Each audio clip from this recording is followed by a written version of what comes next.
Mr. Speaker. Mr. Speaker, must start by saying how thankful I am for this opportunity as the People's Prime Minister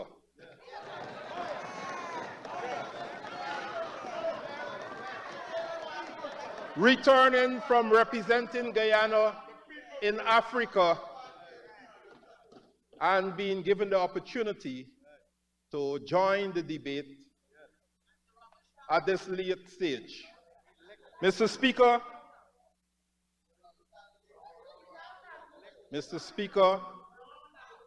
the President, as you know, is in Africa, and I've utilized my privilege to delay being sworn in as acting President so that I can deliver and address the people of Guyana.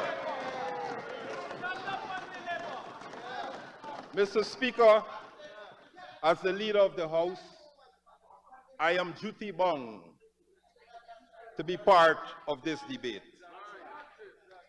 And Mr. Speaker, it is with immense honor and pride that I stand here today to support this national budget that was presented by our senior minister in the office of the President with responsibility for finance, the Honorable Dr. Ashni Kumar Singh. Mr. Speaker, 1 year ago, we implemented Budget 2023 with a focus on, and I quote, improving lives today, building prosperity for tomorrow, end of quote. Now we continue with our strategic and holistic vision for Guyana and for our people by, and I quote, staying the course, building prosperity for all, end of quote. With the groundbreaking, historic, and again transformational budget 2024, which totals 1.146 trillion Guyana dollars. Mr. Speaker, this is a figure entering the trillion-dollar budget era that has sent shivers throughout the opposition. Shivers. They're still shivering. But, Mr. Speaker, there will be no turning back. This is just the first of many trillion-dollar budgets to come. Mr. Speaker, as the biggest budget ever in our country's history, and the first to exceed $1 trillion, the allocations in this budget, all form, you will hear shortly, all form part of the necessary and imperative plans of our government to continue to usher in a prosperous and positive future for all Guyana and all Guyanese. Mr. Speaker, as we're all well aware, and as you should have heard from my colleagues on this side of the House who presented earlier throughout the week, the state of affairs of Guyana was dire when our government assumed office in August 2020. We have returned our country and our people to a state of hope. The people of Guyana, yes, we have raised their expectations. That is natural. And through our budgets, 2020 to 2024, we've continued to manage those expectations and deliver to the people as promised in our manifesto. Mr. Speaker, before August 2020, our nation was grappling with numerous challenges: crumbling infrastructure, lagging standards and quality of services across every sector, total neglect with zero opportunities for economic growth and improvement of the lives of our people. Not to mention the mismanagement of the COVID-19 pandemic in Guyana. So our government knew that we had our work cut out for us to turn it all around so that our country and people can begin to benefit as they truly deserve from a government that not only talks the talk, but can walk the walk. Our government's commitment remains steadfast. That is to transform the country into a model of progress and prosperity for the rest of the world to see. And Mr. Speaker, with this budget, we'll continue to do just that. Mr. Speaker, our efforts from August 2020 to date have fast-tracked Guyana's towards that goal. Therefore, Mr. Speaker, this $1 trillion budget is more than just about distributing wealth. Somebody referred to it, a previous speaker, as a stand and stone budget. Mr. Speaker, our budget is a strategic investment in our country's foundation for the future. As is evident, the majority which is allocated to infrastructure development is pivotal in creating a robust framework for sustained growth throughout Guyana. Roads, bridges, and energy projects are not just constructions. They are lifelines that connect our people and drive economic vitality. Our people, both PPPC and APNU AFC supporters, have embraced our government's infrastructural and other projects. They like to talk about boots on the ground, members of the opposition. But in addition to having your boots on the ground, have your ears to the ground and listen to the people. Mr. Speaker, we have moved Guyana to a stage where the citizens are participating in the development of their country and their communities.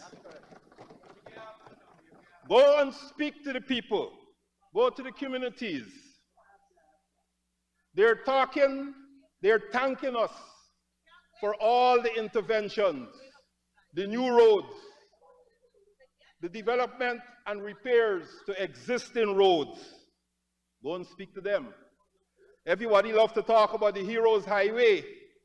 Go to Diamond and Grove and Craig and talk to the people, and they can tell you how it is easier now to get into Georgetown and to get back home after work in the afternoons. Go and speak to the people. Go and speak to the people. They can spend longer times with their family and still reach to work on time, and they can leave work, pick up a few things at the market, and get home to help their children with homework and to have family life as it should be here in Guyana. So this is not a sand and stone budget. Mr. Speaker, 2024 budget consists of concrete plans that are part of our government's comprehensive vision for our holistic development. Beyond infrastructure, significant allocations are directed generously to all sectors to ensure that through our country's rapid development, every citizen will benefit from our newfound wealth. Every citizen.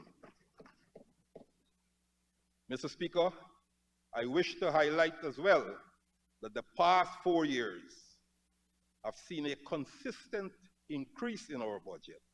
This trajectory reflects our government's dedication to addressing the pressing needs of our citizens. education, and healthcare have seen substantial boosts, lifting our people out of poverty and empowering them with the tools to thrive in a rapidly evolving world. We have made substantial investments in agriculture and energy, bolstering the capability to better utilize the strength of our country's natural resources towards a sustainable future. Mr. Speaker, this is all part of a holistic vision of growth. Our responsibility is to manage the oil revenues wisely, ensuring that every sector thrives. As we continue to reiterate, we will not throw back and depend on oil and gas to move our country forward and achieve our vision of a prosperous future for our people and our country. We have repeatedly said that the oil and gas revenues must be carefully managed and used to enable the other sectors to expand so that the Guyanese from all walks of life can reap the benefits. Mr. Speaker, this budget is a testament to our commitment to building a nation that benefits from its natural resources and uses them strategically for sustainable growth. Therefore, Mr. Speaker, against this backdrop, I'm ordered to make my presentation on the four programmatic areas that fall under the auspices of the Prime Minister. As you know, Mr. Speaker, this is not a Prime Minister without a portfolio. This is a real Prime Minister, the people's Prime Minister. Mr. Speaker, I am proud to be overworked on behalf of the people as the Prime Minister of this country.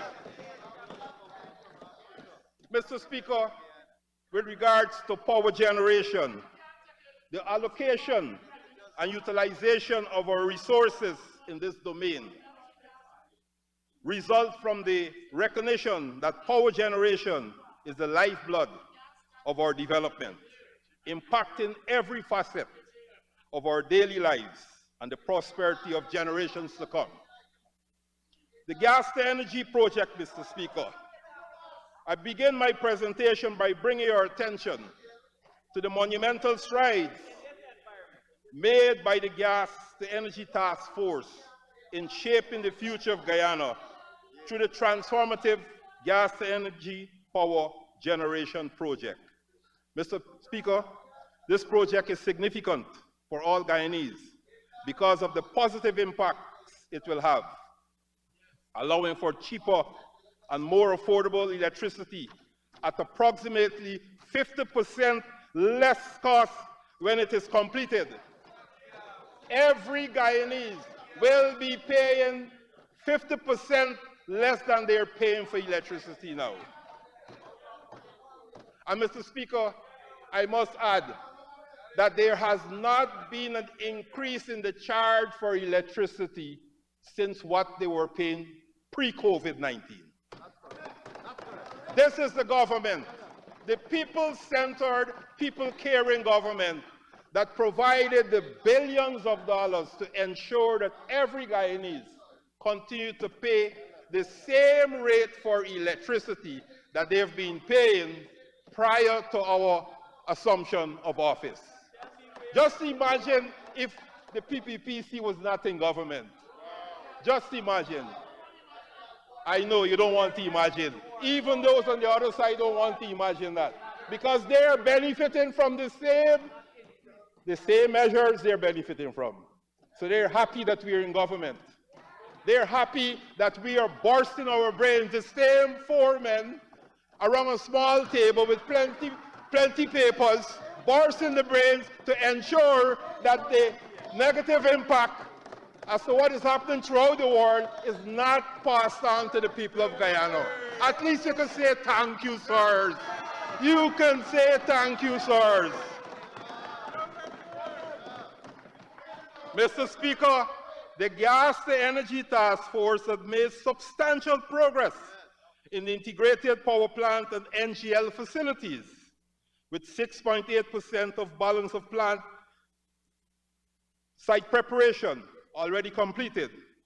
Significant progress has also been made in the engineering and fabrication of gas turbines, steam turbines, and GSU transformers. Mr. Speaker, transmission lines and substation project is progressing nicely, including the completion of the land clearing and geotechnical works at substation locations and the scheduled white sand filling of Goodwalking that was completed in December. Mr. Speaker, in 2024, the Gas to Energy Task Force is poised to maintain its steadfast commitment to the seamless execution of activities across its supervised projects. Our government's focus on monetizing gas reserves is evident through the drafted and submitted discussion paper, seeking input from citizens to shape the national gas strategy. Mr. Speaker, the incorporation of citizen feedback will play a pivotal role in finalizing the strategy. Mr. Speaker, building on the progress made in the previous year, the Gas to Energy project is on track for startup, supported by advancements in onshore and offshore pipeline installations. The continuity of installation campaigns and development initiatives in 2024 underscores the sustained effort to bring this transformative project to fruition before the next election in Guyana, which is due by the end of 2025. That itself is sending shivers again in the opposition. The fact that the gas energy project will be completed and will be delivering electricity at 50% of what we're paying for, all Guyanese are paying for, that itself is sending shivers. And it is very cold in here, but it's sending shivers.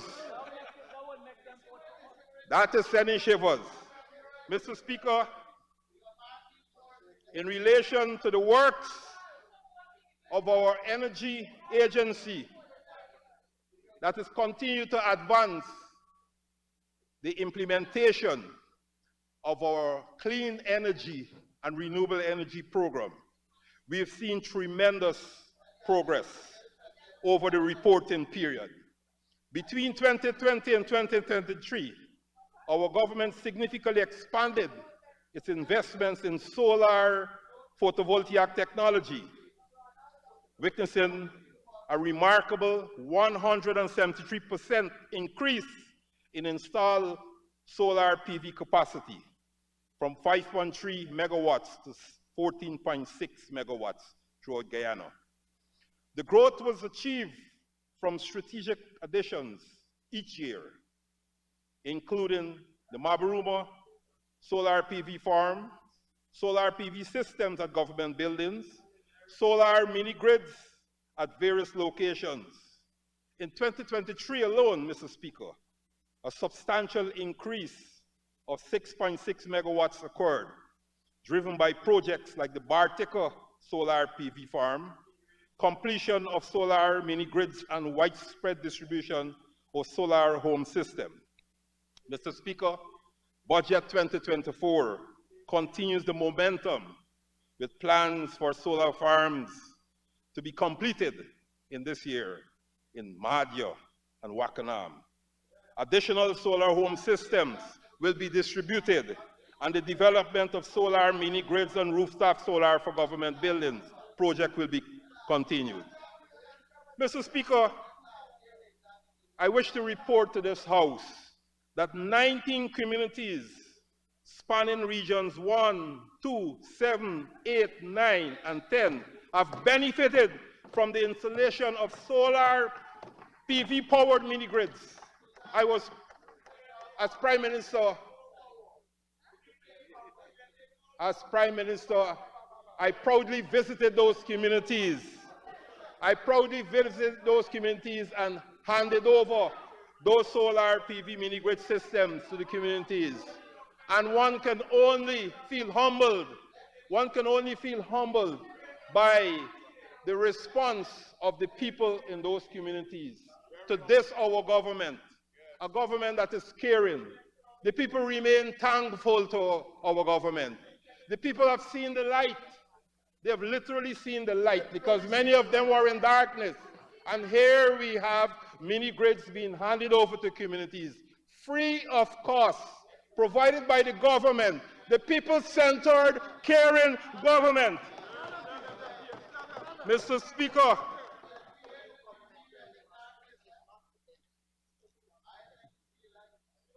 Speaker, these are projects that we will continue to deliver to the people. Over 28,000 household solar systems were already delivered to over 120,000 people throughout Guyana benefiting from them. And more will be delivered in 2024 because the budget, the 1.146 trillion budget, caters for the continuation of these projects.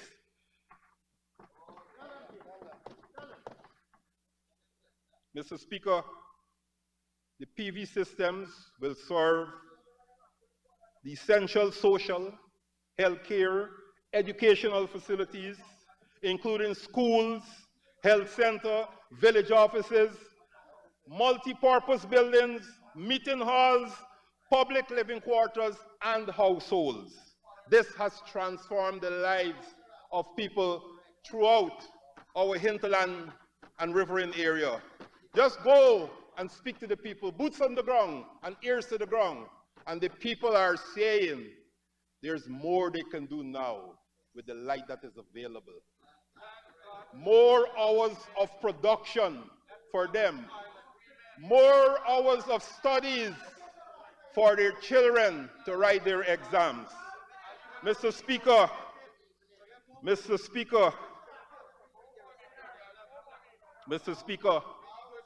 we will continue to deliver to the people. And there are so many projects I can keep going on and on about under this area. The 1.5 Kumu hydropower project and the 0.7 megawatt Moko Moko projects will come on stream in just over a year from now. And that will satisfy all the electrical needs in addition to the generators and the solar farm at Lethem. That is to satisfy all the electrical needs for that area, making it conducive for investment. Investment from the people who live there, investment from Georgia, and investment from across our frontiers. Mr. Speaker, we will continue to invest in renewable energy and greater use of renewable energy. We will continue in the sense that we've also find the time, money, and efforts to invest in the installation of electric vehicle charging stations in regions 3, 4, and 6. And that project would continue in 2024 and onwards. Mr. Speaker, we have just about 120 electrical vehicles in Guyana. And by installing these EV charging stations, that itself, along with the other measures, income tax relief, excise tax relief, will encourage more and more Guyanese to purchase, to import EV vehicles in Guyana. Mr. Speaker, in 2024, the budget allocations will allow us to construct an additional 5 solar mini-grids throughout Region 9 at Kotoka, Morarinao, Yupokari, Napi, Awarinao, benefiting an additional 4,700 of our people. And this project, with an additional $150 million that is designated for renewable energy intervention in over 42 locations, will continue in regions 1, 2, 4, 6, 7, 8, and 9. Not to mention another important project, the 3-megawatt solar PV installation at Chedi Jagan International Airport, which will be operationalized this year. Mr. Speaker, the Guyana Power and Light has ramped up its gross generation capacity from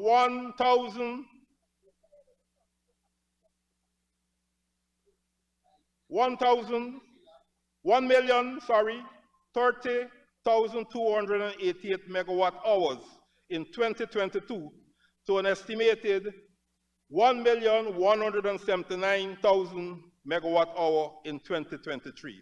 Mr. Speaker, we will continue to invest in GPL to improve in the short term its continued supply of stable electricity, which will get better with every day to the people of Guyana, and to bring into service areas that are underserved and unserved through 2024. So in 2024, Mr. Speaker, we plan to continue along the trajectory of successful power generation by utilizing the budgeted allocations for strategic and transformative projects.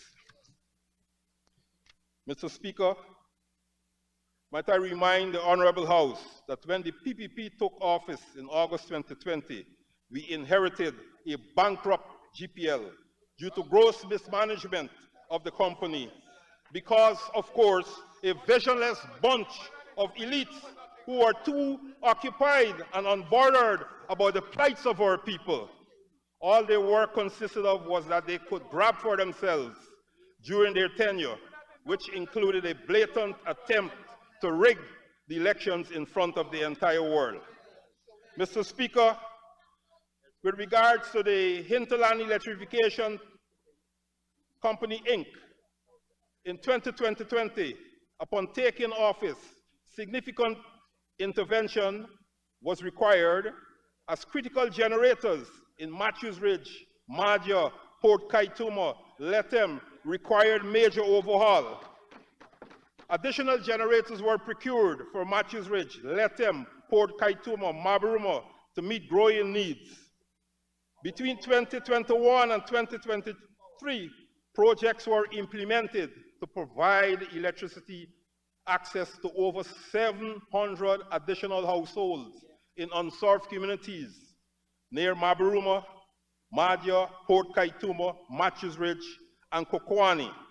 Mr. Speaker, key achievements included the procurement, again, of new generators for Port Kaituma, Mabaruma, and Lethem, improving reliability for numerous households and benefits.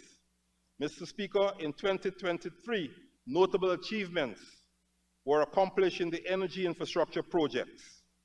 The upgrade of the 2.3 kV network to 13.8 kV at Linden, and I repeat, at Linden, involved successful material supply and execution of upgrade construction works.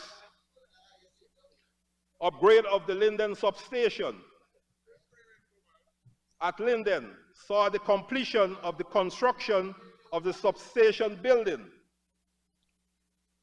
and the supply and installation of switchgear. Other achievements included the construction of a distribution network to 4 Mile, Port Kaituma, procurement of a main power transformer for Madia, and the procurement of line hardware for network extension, Port Kaituma. Annual electricity subsidies to residents of Region 10, a predominantly African Guyanese community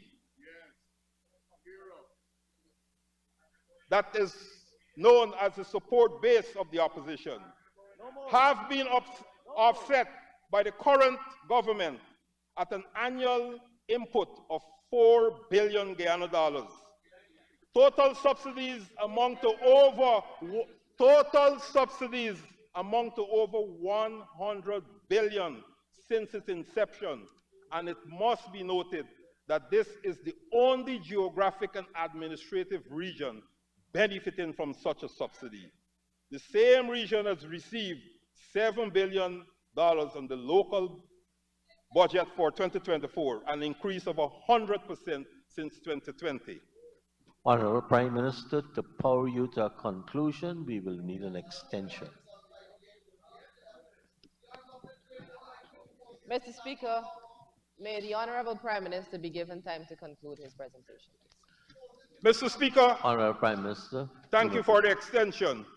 Mr. Speaker, there are so many success stories that occurred starting with August 2020 assumption of office by our administration, the PPPC government. I have noted that I have not bored anyone so far by stating all the progress that we would have made. Mr. Speaker, telecommunications, very important that I mention the liberalization of the telecommunications sector and the tremendous benefit that has been accrued to the people of Guyana. Private sector investment in the sector increased by 40% between 2020 and 2023 from 10.5 billion to 14.6 billion. Mobile subscription grew by 11% between 2020 and 2022 from 665,000 to 746,000.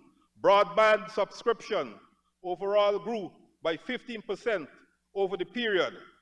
Fixed broadband subscription grew by some 36% from 91,000 to 124,000. Mr. Speaker, these developments demonstrate the benefits accruing to Guyana from government's execution of this policy as operators step up their capacity and offerings to give the best value for the consumer's dollar. In 2021 and 2022, we have accelerated rollout of high-speed LTE networks as we release premium spectrum in the 700 megawatts to operators. Mr. Speaker, I had the privilege of witnessing and symbolically participating in the landing of Guyana's latest submarine fiber optic cable, aback Marriott Hotel in Kingston. The latest landing brings to 3 the number of submarine fiber cable connecting Guyana to the internet, and the investor expects the cable to become operational this year. The benefits expected include reduction in data prices as operators further compete with each other that will benefit the people of Guyana. Increased resilience, since operators now have the opportunity to use each other's facilities as backup routes should their own cable become unavailable. The newest offering, Mr. Speaker, will add a minimum of 13 terabytes of capacity to our international internet capacity, something that we will not be able to utilize fully based on current growth over the next 25 years. Mr. Speaker, with regards to government's own national data management program, we continue to build out the national data management infrastructure to benefit the wider Guyanese community.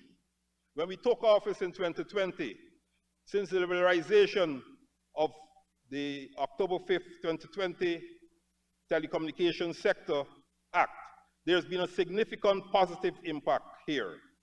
Bandwidth has seen a remarkable reduction of over 90% in 2023, highlighting the benefits of breaking the monopoly. The National Data Management Center, the network uptime in 2020 was at 97%, and this continuous investment over the years has improved to over 98% to present. The upcoming investments in 2020 include restoring the secondary data center, which experienced failure in 2022. Mr. Speaker, hinterland connectivity has also witnessed significant improvements from 2020 to 2023. Bandwidth via the government-owned satellite system has increased from 1 megabit per second when we took office to 10 megabits per second and reaching as high as 50 megabits per second in some cases now. The unlimited and uncapped service provides residents in the hinterland and remote communities with access to basic messaging and online connectivity. Mr. Speaker, there's so many more success stories, but I'm conscious of the fact that my time is limited. The Industry and Innovation Unit has continued to educate the Guyanese public as to the digital age. Mr. Speaker, building capacity is integral to developing a knowledge-based digital society and a country that can compete in a global economy. This is why significant resources are allocated to providing ICT training to communities across Guyana. Mr. Speaker, our PPPC government took office in 2020, and insufficient number of persons were trained in ICT via coding camps and ICT trainers in selected communities. From 2020 to date, over 3,200 persons have been trained in communities across Guyana through several ICT training programs, including community-level basic ICT training, innovation camps, train the trainers, Guyanese Girls Code, and training for persons who are blind. Mr. Speaker, in 2024, the I&I unit will be training a further 1,500 persons in a variety of areas from basic to advanced level, covering topical areas such as basic IT, animation, coding programming, artificial intelligence, and IT for persons with disabilities, to name a few. Mr. Speaker, we will continue to invest in the I&I unit as it continues to bring ICT knowledge to Guyanese throughout the length and breadth of Guyana. Mr. Speaker, with regards to the Department of Public Affairs and associate agencies, we'll continue in what we started in August 2020 to provide opportunities for training and development and capitalization in a strategically positioned manner to ensure that the Department of Public Affairs and associated agencies continue to build and improve in its operations for 2024 and 2025 and beyond. Mr. Speaker, disaster preparedness has acquitted, the Civil Defense Commission has acquitted itself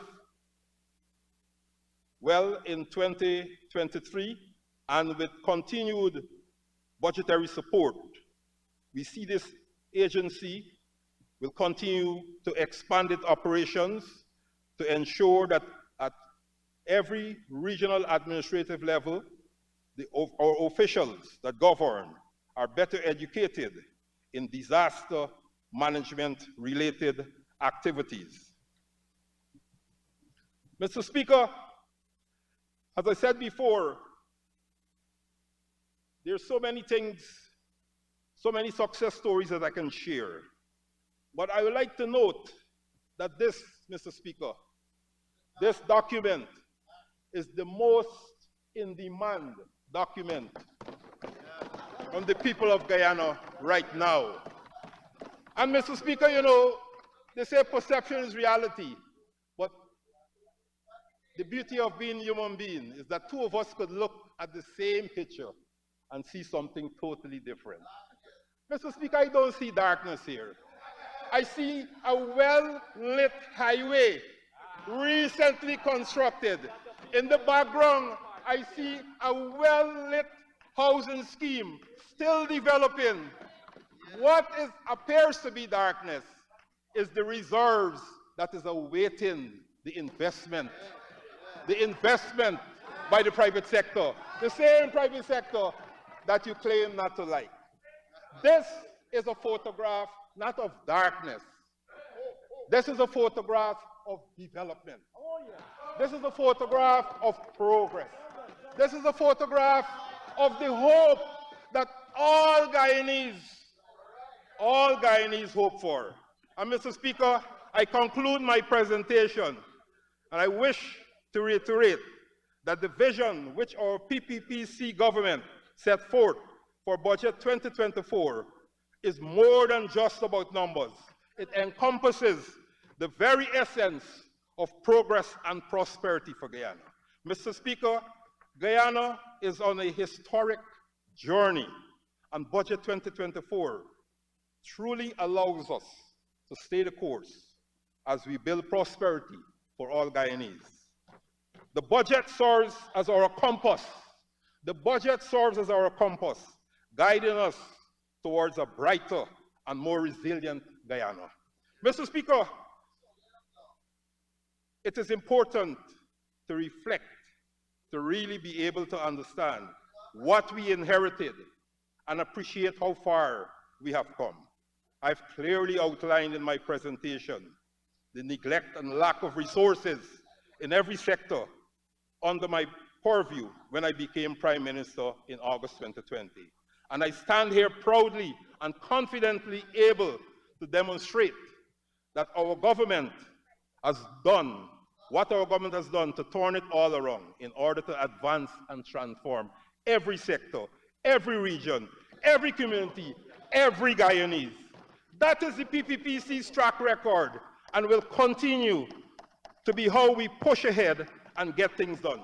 Only a person with no vision or lacking the aptitude to understand what this budget, just like the other previous budgets from 2020 to 2023, will do to positively impact this country and our people. Thankfully, a larger percentage of our people are able to grasp the vision and share the same, while, of course, just a smaller percentage will never be able to wrap their heads around something this major. The figure is too big for them, Mr. Speaker. I guess it is no fault of theirs that they simply lack the ability to see the bigger picture and comprehend in order to move past just the gimmicks and rhetoric for the sake of the development of our people and country. Mr. Speaker, Guyana's history will enshrine this moment as a turning point when Guyana embraced its prosperous destiny with courage and conviction. The 1.146 trillion budget is a manifestation of the PPPC's vision for setting Guyana on the global stage. Mr. Speaker, today Guyana prepares itself for a prosperous tomorrow, and I'm confident that under the leadership of our PPPC government, and united as one people and one Guyana, we shall reap a harvest of unparalleled success for Guyana and every one of our citizens.